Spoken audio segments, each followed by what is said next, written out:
Good morning बच्चों। आज हम आपको पाठ नंबर 6 मैथिली शरण गुप्त द्वारा रचित पंचवटी नाम की कविता पढ़ाएंगे।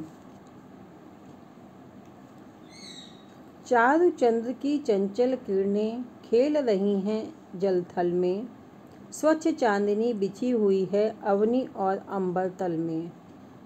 पुलक प्रकट करती है धरती हरित किरणों की नोकों से, मानो झीम रहे हैं तरबी मंद पवन के झोंकों से।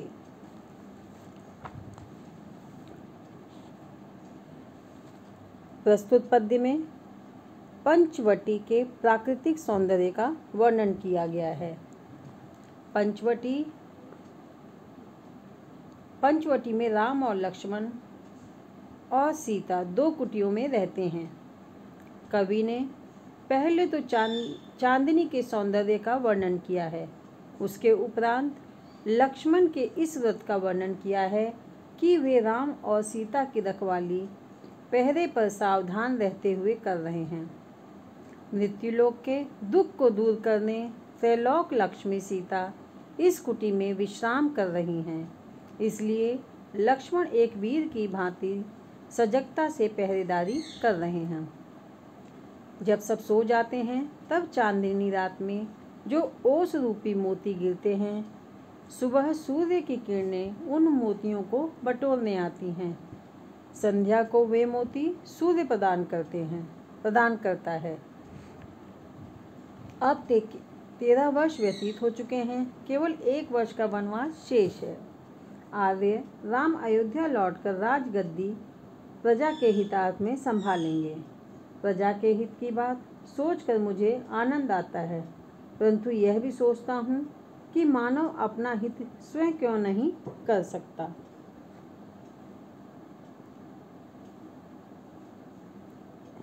इस पद्य में पंचवटी के प्राकृतिक सौंदर्य का वर्णन है। राष्ट्रकवि मैथिली शरण गुप्त पंचवटी की रात्रिकालीन सुषमा का वर्णन करते हुए कहते हैं कि सुंदर चंद्रमा की चंचल किरणें पानी और पृथ्वी पर क्रीड़ा करती हुई प्रतीत होती हैं। सूर्य, पृथ्वी और आकाश में निर्मल चांदनी फैली हुई है। हरी घास की नोकों के रूप में पृथ्वी अपनी प्रसन्नता व्यक्त कर रही है। जिस तरह से कोई सुंदरी जब प्रसन्न होती है तो वह रोमांचित हो उठती है, ठीक उसी प्रकार हरी घास के नोकों के रूप में पृथ्वी रोमांचित और प्रसन्न है। वृक्ष ऐसे लग रहे हैं मानो वो धीरे धीरे चलने वाली वायु के झोंकों से झूम रहे हों। इस प्रकार प्रकृति बड़ी प्रसन्न दृष्टिगोचर हो रही है। पंचवटी की छाया में है सुंदर पर्ण कुटीर बना, उसके सम्मुख स्वच्छ शिला पर धीर वीर निर्भीक मना।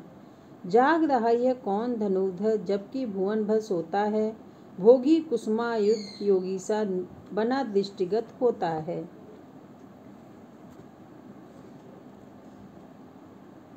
प्रस्तुत पद्य में कविवर मैथिली शरण गुप्त ने लक्ष्मण की कर्तव्यनिष्ठता एवं सतर्कता का सुंदर चित्रण किया है। गुप्त जी कहते हैं कि पंचवटी की छाया में एक सुंदर पत्तों की कुटिया बनी हुई है। उस कुटिया के सामने स्वच्छ पत्थर की शिला पर धैर्यशाली वीर और निडर मन वाला यह ऐसा कौन धनुर्धर है जो जाग रहा है जबकि संपूर्ण संसार सो रहा है। यह धनुर्धर भोगी कामदेव के समान है, जो योगी बना हुआ दिखाई देता है, जो इस रात में जाग रहा है जबकि सारा जगत सो रहा है। किस व्रत में है व्रती वीर यह, निद्रा का यूं त्याग किए, राजभोग्य के योग्य विपिन में बैठा आज विराग लिए। बना हुआ है प्रहरी जिसका, उस कुटीर में क्या धन है, जिसकी रक्षा में रत इसका तन है मन है जीवन है। प्रस्तुत पद्य में कवि ने योगी के समान कुटिया के रक्षक लक्ष्मण के संबंध में अनेक प्रश्न किए हैं। बताया है कि इस कुटीर में ऐसा कौन सा धन है जिसकी रक्षा में ये त्यागी रत है। मैथिली शरण गुप्त जी कहते हैं कि इस कुटिया के सम्मुख बैठा हुआ यह व्रती वीर लक्ष्मण नींद को त्याग कर कौन सा व्रत किए हुए बैठा है। यह राज्य भोगने योग्य राजकुमार है जो आज इस वन में वैराग्य लिए हुए बैठा है, इस कुटिया का रक्षक बना हुआ है। उसमें ऐसा कौन सा धन है जिसकी रक्षा के लिए यह दिन रात जागता रहता है। भाव यह है कि निश्चय ही इस कुटिया में कोई मूल्यवान वस्तु है जिसकी रक्षा यह वीर कर रहा है। उस मूल्यवान धन की रक्षा में इसका तन मन और जीवन लगा हुआ है। मर्त्य लोक मालिन मेटने स्वामी संग जो आई है, तीन लोक की लक्ष्मी ने यह कुटी आज अपनाई है। वीर वंश की लाज यही है, फिर क्यों वीर न हो प्रहरी। विजन देश है निशा शेष है, निशाचरी माया ठहरी। यहाँ कवि ने अमूल्य निधि के रूप में सीता को बताया है। निशाचरी माया में उनकी रक्षा लक्ष्मण जैसा वीर प्रहरी ही कर सकता है। यही इस पद्य की विषय वस्तु है। कविवर मैथिली शरण गुप्त कहते हैं कि जो तीनों लोगों की मलिनता अर्थात पाप समाप्त करने के लिए अपने पति भगवान राम के साथ सांसारिक दुखों और कलेशों को समाप्त करने के लिए यहाँ आई है, उसी तीनों लोगों की लक्ष्मी सीता ने अपने निवास के लिए इस कुटी का चयन किया है।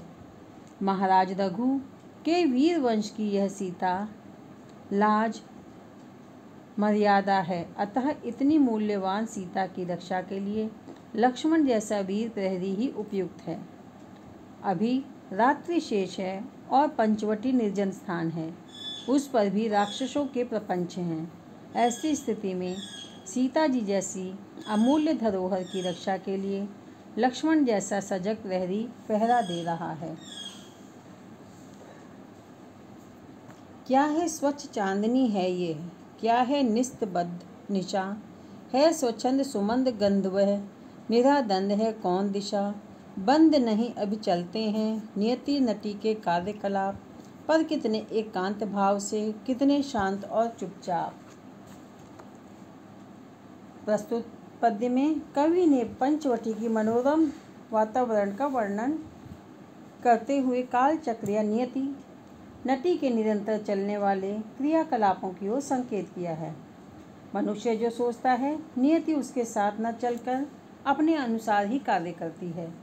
पंचवटी का रात्रिकालीन वातावरण बहुत ही मनोरम है। निर्मल चांदनी फैली हुई है और रात्रि शोरगुल रहित है। वातावरण एकदम शांत है। मंद मंद सुगंधित पवन स्वतंत्रता पूर्वक बह रही है। ऐसी कोई भी दिशा नहीं है जिसमें आनंद ना हो, अर्थात दसों दिशाओं में आनंद ही आनंद व्याप्त है। फिर भी नियति नटी के क्रियाकलाप चल रहे हैं। भाव यह है भाग्य चक्र को काल चक्र घुमाता ही रहता है। वातावरण की निस्तब्धता में भले ही प्रत्यक्ष रूप से शांति दिखाई देती हो, किंतु नियति अपने क्रियाकलाप अप्रत्यक्ष रूप से करती रहती है। यह भाव भी व्यंजित है कि भले ही लक्ष्मण पहरा देते दिखाई देते हैं और सीता सुरक्षित मालूम पड़ती है, किंतु भाग्य चक्र उन्हें ऐसा करने नहीं देगा। वे रावण द्वारा हरण की जाएंगी। नियति नटी के इस प्रकार के कार्यकलाप मानव की बुद्धि से परे हैं। वे बहुत शांत और चुपचाप चलते रहते हैं।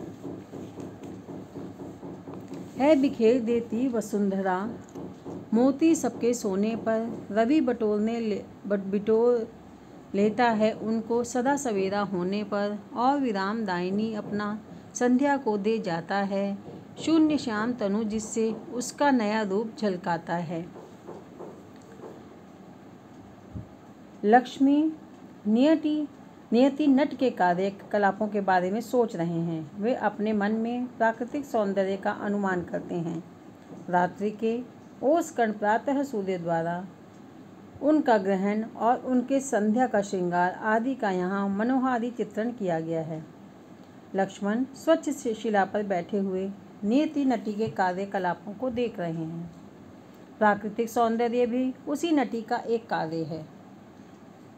ये वे ओसकण देख रहे हैं और अनुमान लगाते हैं कि यह पृथ्वी सभी के सो जाने पर अर्थात बिना किसी प्रदर्शन के ओस बिंदुओं रूपी मोती छितरा देती है। ओस की बूंद मोतियों के समान प्रतीत होती है। इसलिए ऐसा लगता है मानो धरती ने अपनी झोली से मोती बिखेर दिए हों। जब प्रातःकाल होता है तो सूर्य सदैव ही अपनी किरणों रूपी हाथों से उन्हें समेट लेता है। जब संध्या होती है तो दिन भर का गतिमान थका हुआ सूर्य विश्राम करता है, अर्थात संध्या रूपी नायिका उस थके सूर्य को विश्राम देती है। अतः वह सारे मोती उस संध्या रूपी नायिका को दे देता है। संध्या के श्यामल शरीर को आकाश नए रूप में प्रदर्शित करता है, अर्थात आकाश में जो तारे निकल आते हैं वे मानो सूर्य द्वारा संध्या को भेंट किए मोती हैं। इन तारागण रूपी मोतियों से आकाश में संध्या का एक नवीन रूप झलकने लगता है। उन्हें देखकर ऐसा प्रतीत होता है जैसे संध्या ने अपने श्याम शरीर को इन मोतियों से सजा लिया हो। सदल तरल जिन तुहिन कणों से हस्ती हर्षित होती है, अति आत्मीय प्रकृति हमारे साथ उन्हीं से रोती है। अनजानी भूलों पर भी वह अदय दंड को देती है, पर बूढ़ों को भी बच्चों सा सदय भाव से सेती है। प्रस्तुत पद्य में कवि ने मनुष्य के साथ प्रकृति की आत्मीयता प्रदर्शित की है। यह आत्मीयता दंडात्मक और सहयोगात्मक दोनों ही रूपों में देखी जाती है। कविवर मैथिली शरण गुप्त कहते हैं कि स्वच्छ शिला पर बैठे हुए लक्ष्मण प्रकृति नटी की क्रियाकलापों के बारे में सोच रहे हैं। वे सोचते हैं कि अत्यधिक आत्मीयता यह प्रकृति सरल और तरल इन ओस की बूंदों के रूप में हमारे साथ सुख में हंसती हुई और प्रसन्न हुई मालूम पड़ती है। इसके ठीक विपरीत दुख में यह प्रकृति ओस रूपी आंसुओं के रूप में रोती हुई प्रतीत होती है। प्रकृति के न्याय विधान की ओर ध्यान आकर्षित करते हुए लक्ष्मण कहते हैं कि यदि मानव से अनजाने में भी कोई भूल होती है तो वह बड़ी ही निर्ममता के साथ दंड देती है। जहाँ उसका विश्व अनुशासन हेतु कठोर स्वभाव है, वहीं वह असहाय वृद्ध जनों के प्रति दया भी दिखाती है और उनका लालन पालन बड़ी दया के साथ बच्चों की तरह करती है। 13 वर्ष व्यतीत हो चुके पर है मानो कल की बात, वन को आते देख हमें जब आर्त अचेत हुए थे तात। अब वह समय निकट ही है जब अवधि पूर्ण होगी वन की, किंतु प्राप्त होगी इस जन को जिससे इससे बढ़कर किस धन की। कवि ने वनवास के 13 वर्ष व्यतीत हो जाने पर लक्ष्मण के सोच को व्यक्त किया है। वे अतीत की घटनाओं पर विचार कर रहे हैं। लक्ष्मण सोच रहे हैं कि आज वनवास की अवधि के 13 वर्ष व्यतीत हो चुके हैं, किंतु पिताजी हम लोगों को वन में आता हुआ देखकर दुखी और मूर्छित हुए थे। अब यह बात कल जैसी लगती है। 13 वर्ष बीत गए हैं और 1 वर्ष शेष रह गया है। भाव यह है कि समय जाते देर नहीं लगती। अब 14 वर्ष व्यतीत होने वाले हैं और अब वह समय भी समीप है जब वनवास की अवधि समाप्त हो जाएगी।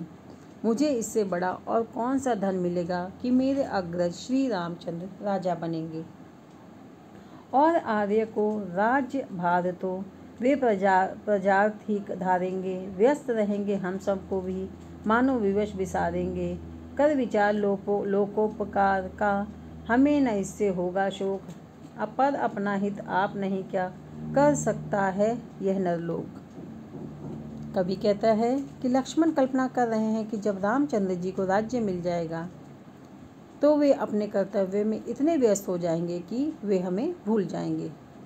राम के जन कल्याण में लगे रहने के कारण हम बुरा नहीं मानेंगे। लक्ष्मण कहते हैं कि 14 वर्ष के वनवास की अवधि समाप्त होने पर रामचंद्र जी को क्या राज्यभार संभालना पड़ेगा। कहने का भाव यह है कि इस समय भरत जी शासन कर रहे हैं, अतः श्री राम शायद ही राज्यभार ग्रहण करेंगे। यदि उन्होंने राज्यभार ग्रहण किया तो प्रजा की भलाई के लिए धारण भी करेंगे।